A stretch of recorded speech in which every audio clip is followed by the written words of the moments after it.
Alors ça, c'est un petit peu l'idée, je dirais, vraiment nouvelle du livre. Non seulement le livre propose une défense de l'État-providence, c'est-à-dire ce qu'on ne fait pas, on passe son temps à l'attaquer, on passe son temps à dire à quel point il est lourd, à quel point il est coûteux, on ne s'interroge jamais sur le fait de savoir ce qu'il rapporte, on ne s'interroge jamais sur le fait de savoir pourquoi on l'a construit et pourquoi il est si important. Mais le livre va un petit peu plus loin et dit, voilà, au fond, le monde de l'après-guerre, c'est le monde des risques sociaux. C'est le monde dans lequel on a réussi à domestiquer les risques sociaux, où on a inventé l'assurance sociale pour faire face aux grands risques que sont la vieillesse, la maladie, le chômage. Et le monde du XXIe siècle, c'est un monde dans lequel on n'est plus seulement dans les risques sociaux, mais dans des risques qui sont sociaux et écologiques.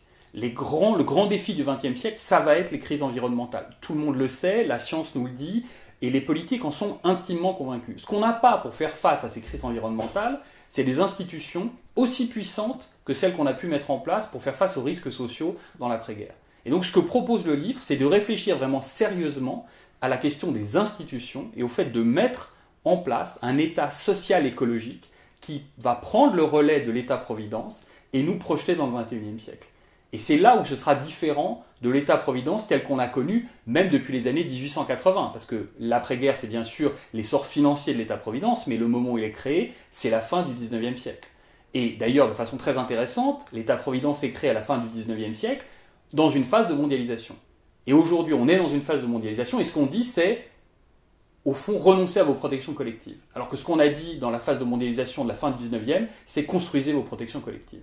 Et non seulement on a besoin de ces protections collectives aujourd'hui pour faire face aux inégalités sociales qui sont puissantes, mais en plus, il faut anticiper sur les crises environnementales qui ne vont faire que se renforcer au cours du 21e siècle. Donc, soit on a des institutions qui nous permettent de faire face à ces risques, et à ce moment-là, on va les traiter collectivement, ou alors ce sera chacun pour soi. Et ça a été chacun pour soi sur la question de la vieillesse, de la maladie, du chômage, pendant des siècles et des siècles. Jusqu'au jour où la démocratie a permis de construire l'État-providence. Et bien aujourd'hui, la nouvelle étape, c'est l'État social écologique.